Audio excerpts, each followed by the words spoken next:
Assalamualaikum students, this is Isha Wasim. Welcome to my channel. As you all know that we have started mathematics class 9th and we have done introduction to matrices, types of matrices, exercise 1.1. Now we are going to start exercise number 1.2. Our question number 1 is, from the following matrices, identify unit matrices, row matrices, column matrices and null matrices. अब question number 1 में क्या बोल रहे हैं, इसमें ये बोल रहे हैं कि हमने बताना है इनमें कुछ मैट्रिक्स दी हुई, हमने बताना है कि ये कौन सी टाइप है मैट्रिक की, इसमें कौन कौन सी टाइप दी हुई, unit matrices, row matrices, column matrices and null matrices. अब इन मैट्रिक में से कौन सी मैट्रिक की टाइप है ये, तो हमने ये बताना है। So let's start question number 1। हमारे पास पहली मैट्रिक कौन सी है, ए मैट्रिक, जिसकी इंटीज सारी क्या है, 0 0 0 0 0। अब ये सारी हमारे पास इंटीज कौन सी है, 0 इंटीज है।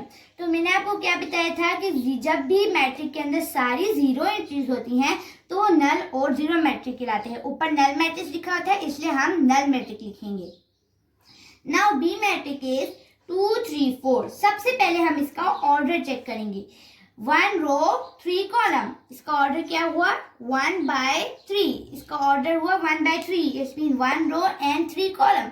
अब मैंने आपको क्या बताया था कि जिस मैट्रिक के अंदर 1 रो हो उसे रो मैट्रिक कहते हैं। इसके अंदर 1 रो थी इसलिए ये मैट्रिक रो मैट्रिक कहलाएगा। Next matrix is C matric.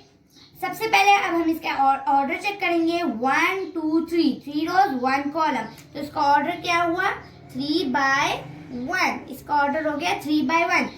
अब हमने क्या पाया था कि यहाँ 3 रोज है, यहाँ 1 कॉलम है, तो जिसके अंदर 1 कॉलम हो उसे कॉलम मैट्रिक कहते हैं। तो सी मैट्रिक कॉलम मैट्रिक है। उसके बाद अब हम डी मैट्रिक की तरफ चलते हैं। डी मैट्रिक हमारे पास कौन सा है, 1 0 0 1। ये यूनिट मैट्रिक है। क्यों ये यूनिट मैट्रिक है, क्योंकि हमने पढ़ा था कि यूनिट मैट्रिक को आइडेंटिटी मैट्रिक भी कहते हैं। और आइडेंटिटी मैट्रिक कौन सी टाइप होती है, डायगोनल मैट्रिक को आइडेंटिटी मैट्रिक या यूनिट मैट्रिक कहते हैं। ठीक है, अब डायगोनल मैंने आपको बताया था कि डायगोनल क्या चीज होती है, डायगोनल होती है, ये चीज डायगोनल होती है। ओके, ये चीज क्या होती है, हमारे पास डायगोनल होती है। अब हमने क्या पाया था कि इसकी क्या कंडीशन होनी चाहिए, सबसे पहली कंडीशन की वो स्क्वायर मैट्रिक होना चाहिए। 1 2 2 रोज 1 2 2 कॉलम। अब देखें 2 रोज और 2 कॉलम दोनों के नंबर इक्वल है तो ये स्क्वायर मैट्रिक है। पहली कंडीशन सॉल्व होगी। अब दूसरी कंडीशन क्या थी कि यूनिट और मैट्रिक और आइडेंटिटी मैट्रिक के डायगोनल मैट्रिक, डायगोनल एंट्रीज हमारे पास सिर्फ 1 होनी चाहिए। हमेशा हमारे पास डायगोनल एंट्रीज 1 होनी चाहिए। तो देखिए हमारे पास डायगोनल एंट्रीज सारी 1 है, तो दूसरी कंडीशन भी हमारी सॉल्व होगी। अब तीसरी कंडीशन क्या थी कि हमारे पास नॉन डायगोनल एंट्रीज 0 होनी चाहिए। अब देखिए हमारे पास नॉन डायगोनल एंट्रीज 0 है, तो इट्स मीन कि यूनिट मैट्रिक है या आइडेंटिटी मैट्रिक है। अब ई मैट्रिक हमारे पास कौन सा है, 0।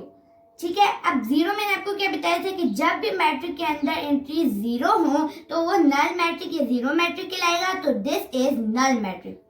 Now F matrix is 5 6 7। सबसे पहले अब हम इसका ऑर्डर चेक करेंगे। 1 2 3 rows and 1 column, so it's order is 3/1। Okay, अब हमने क्या पाया था कि 3 रोज और 1 कॉलम, जिसके अंदर 1 कॉलम हो उसे कॉलम मैट्रिक कहते हैं।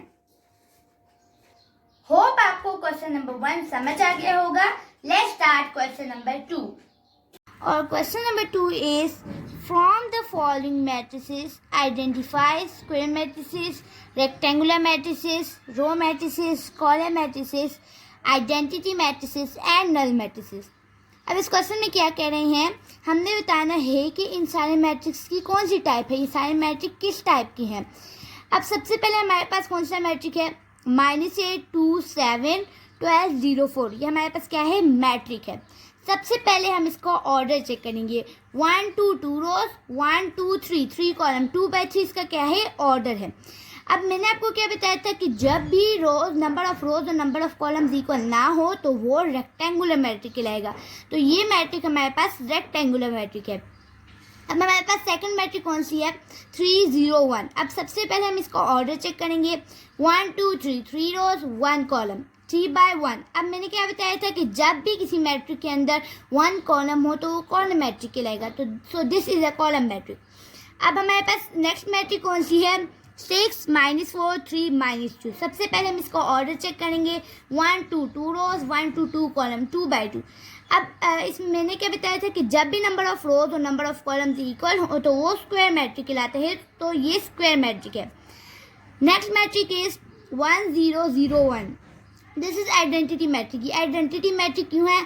क्योंकि मैंने क्या बताया था, आइडेंटिटी मैट्रिक को यूनिट मैट्रिक कहते हैं। इसकी 3 कंडीशंस होती हैं। सबसे पहली कंडीशन ये कि ये स्क्वायर मैट्रिक होना चाहिए। अब देखते हैं कि ये स्क्वायर मैट्रिक है या नहीं है। इसका ऑर्डर क्या है? 1 2 2 रोज, 1 2 2 कॉलम, 2/2। तो ये स्क्वायर मैट्रिक है। हमारी पहली कंडीशन सॉल्व होगी। दूसरी कंडीशन क्या थी कि डायगोनल एंट्रीज हमेशा 1 होनी चाहिए। देखिए ये डायगोनल एंट्रीज होती है ना, ये देखिए इसमें डायगोनल एंट्रीज 1 है। तो दूसरी कंडीशन भी हमारी सॉल्व होगी। अब थर्ड कंडीशन हमारी क्या थी कि नॉन डायगोनल एंट्रीज हमेशा 0 होनी चाहिए। तो देखिए नॉन डायगोनल एंट्रीज हमारे पास क्या है? 0 है। तो that's why this is identity matrix. इसी वजह से ये आइडेंटिटी मैट्रिक कहलाएगा। अब हमारे पास नेक्स्ट मैट्रिक कौन सी है? 1 2 3 4 एंड 5 6। अब सबसे पहले हम इसका ऑर्डर चेक करेंगे। 1 2 3 3 रोज, 1 2 2 कॉलम, 3/3 3/2 3/2 इसका ऑर्डर है। अब मैंने क्या बताया था कि जब भी नंबर ऑफ रोज और नंबर ऑफ कॉलम्स इक्वल ना हो तो वो रेक्टेंगुलर मैट्रिक कहलाता है। So this is rectangular matrix. Next matrix हमारे पास कौन सा है? 3 10 -1। 3 10 -1। अब हम इसका ऑर्डर चेक करेंगे। ऑर्डर क्या है इसका? 1 रो, 1 2 3 3 कॉलम, 1/3। अब मैंने क्या बताया था कि जिसके अंदर 1 रो हो वो रो मैट्रिक कहलाता है। तो इसी वजह से ये रो मैट्रिक है। नेक्स्ट मैट्रिक हमारे पास कौन सी है? 1 0 0। ठीक है। अब हम इसका ऑर्डर चेक करेंगे। 1 2 3 3 रोज एंड 1 कॉलम, 3/1। अब मैंने क्या बताया था कि जब भी किसी मैट्रिक के अंदर 1 कॉलम हो तो वो कॉलम मैट्रिक कहलाते हैं। तो ये कॉलम मैट्रिक है। नेक्स्ट मैट्रिक कौन सी है? 1 2 3 -1 2 0 0 0 1। ठीक है। अब सबसे पहले हम इसका ऑर्डर चेक करेंगे। 1 2 3 3 रोज, 1 2 3 3 कॉलम। इसका ऑर्डर क्या हो गया? 3/3। अब ये हमारे पास स्क्वायर मैट्रिक है। क्यों? क्योंकि नंबर ऑफ रोज और नंबर ऑफ कॉलम्स इक्वल हैं। हमारे पास लास्ट मैट्रिक कौन सी है?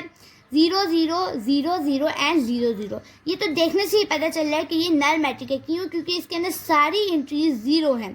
तो ये था हमारे question number 2। Start question number 3. From the following matrices, identify diagonal, scalar and unit identity matrices. इस क्वेश्चन में क्या कह रही हैं कि हमने बताना है कि जो सारी मैट्रिक्स है इसकी क्या टाइप्स है, कौन सी टाइप्स है। ठीक है। इसमें 3 टाइप्स हमारे पास दी हुई है, डायगोनल, स्केलर और यूनिट। यूनिट मैट्रिक को आइडेंटिटी मैट्रिक कहते हैं। अब हमने बताना है कि एक मैट्रिक की कौन सी टाइप है। अब सबसे पहले हमारे पास ए मैट्रिक है। ए मैट्रिक की हमारे पास कौन सी यूनिट्स है? 4 0 0 4। सबसे पहले मैं आपको बताती चलूँ कि स्केलर मैट्रिक और यूनिट मैट्रिक, डायगोनल मैट्रिक को स्केलर और यूनिट मैट्रिक भी कहते हैं और यूनिट मैट्रिक को आइडेंटिटी मैट्रिक कहते हैं। हमने प्रीवियस लेक्चर में समझा चुकी हूँ कि ये सारी टाइप्स के बारे में। अब सबसे पहले हमारे पास ए मैट्रिक कौन सा है? 4 0 0 4। अब सबसे पहले हम बताएंगे कि डायगोनल एंट्रीज कौन सी है। ये डायगोनल एंट्रीज है हमारे पास। ठीक है। अब इन डायगोनल एंट्रीज में स्केलर मैट्रिक में क्या होता है? 3 कंडीशंस होती है। पहली कंडीशन के वो स्क्वायर मैट्रिक होना चाहिए। अब स्क्वायर मैट्रिक में सबसे पहले अब हम ऑर्डर चेक करेंगे। 1 2 2 rows, 2/1 2 2 column, 2/2। So it is square matrix. पहली कंडीशन हमारी सॉल्व होगी। अब दूसरी कंडीशन क्या थी? हमारे पास डायगोनल एंट्रीज चाहे जो भी नंबर हो लेकिन सेम होनी चाहिए। ठीक है। अब देखिए 4 4 ये दोनों सेम है तो दूसरी कंडीशन भी सॉल्व होगी। अब थर्ड कंडीशन हमारे पास कौन सी थी कि हमारे पास नॉन डायगोनल एंट्रीज 0 होनी चाहिए। देखिए इसमें नॉन डायगोनल एंट्रीज क्या है? हमारे पास 0 है। तो that's why this is scalar matrix. ये स्केलर मैट्रिक है। अब बी मैट्रिक हमारे पास कौन सा है? 2 0 0 -1।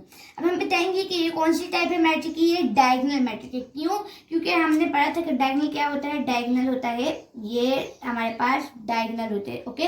ये हमारे पास क्या होता है? डायगोनल होता है। अब पहली कंडीशन हमारे पास क्या थी डायगोनल मैट्रिक की? हमारे पास पहली कंडीशन ये थी कि वो स्क्वायर मैट्रिक होना चाहिए। अब देखिए स्क्वायर मैट्रिक है या नहीं है। सबसे पहले अब हम ऑर्डर चेक करेंगे। 1 2 2 rows and 1 1 and 2 2 column, 2/2। So this is a square matrix. Okay. Now अब पहली कंडीशन हमारी सॉल्व होगी। अब दूसरी कंडीशन को हम देखेंगे कि डायगोनल एंट्रीज हमने क्या पाया था? डायगोनल एंट्रीज कम से कम 1 होनी चाहिए। देखिए इसमें तो 2 डायगोनल एंट्रीज है।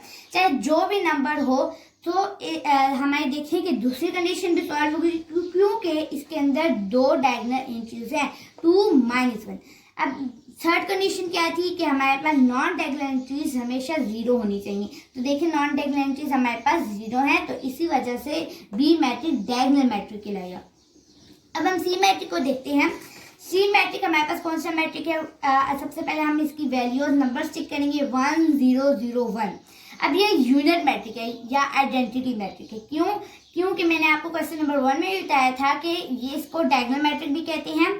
अब इसमें क्या कंडीशन होती है? पहली तो स्क्वायर मैट्रिक होना चाहिए। पहले इसका ऑर्डर फाइंड करेंगे 1 2 2 rows and 1 and 2 2 column 2 by 2। ठीक है, अब ये पहली कंडीशन सॉल्व होगी, ये स्क्वायर मैट्रिक है। अब दूसरी कंडीशन क्या थी कि डायगोनल एंट्रीज हमेशा 1 होनी चाहिए। ठीक है, डायगोनल एंट्रीज हमेशा 1 होनी चाहिए। तो देखिए इसमें डायगोनल एंट्रीज हमारे पास 1 है।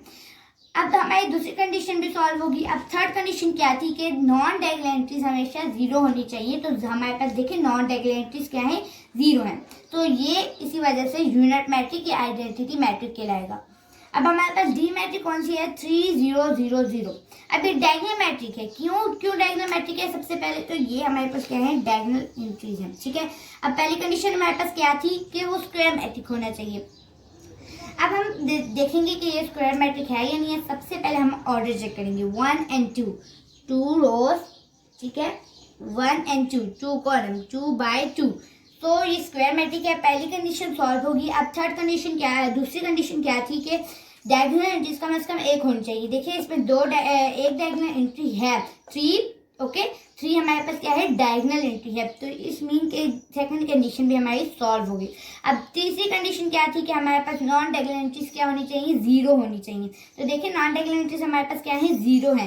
तो इसी वजह से ये डायगोनल मैट्रिक कहलाएगा। अब हम ई मैट्रिक को देखते हैं। ई मैट्रिक को देखें तो 5 - 3 कितने होते हैं? 5 - 3 is 2। Okay, and 1 + 1 is 2। सो हमारे पास यहाँ क्या है? 2 आया है, यहाँ भी 2 आया है। ठीक है, अब यहाँ क्या है? 2 0 0 2। अब स्केलर मैट्रिक की क्यों है? इसीलिए है कि हमने क्या पढ़ा था कि ये क्या होते हैं? ये होते हैं, ये डायगोनल एंट्रीज होती है। ठीक है, अब हमने स्केलर मैट्रिक में क्या पढ़ा था कि स्केलर मैट्रिक में पहली कंडीशन तो स्क्वायर मैट्रिक होनी चाहिए। ये देखिए स्क्वायर मैट्रिक है 1 2 2 rows and 1 2 1 and 2 2 column. Square matrix हो गया। अब दूसरी कंडीशन क्या थी कि हमारे पास स्केलर मैट्रिक में डायगोनल एंट्रीज सेम होनी चाहिए, चाहे जो भी नंबर हो। देखें 2 2 दोनों सेम है, तो दूसरी कंडीशन भी हमारी सॉल्व होगी। अब तीसरी कंडीशन क्या थी कि नॉन डायगोनल एंट्रीज 0 होनी चाहिए। देखिए इसमें नॉन डायगोनल एंट्रीज कौन सी है? 0 है। होप आपको क्वेश्चन नंबर 3 समझ आ गया होगा। हम रिमेनिंग क्वेश्चन नेक्स्ट वीडियो में करेंगे। Thank you, Allah Hafiz.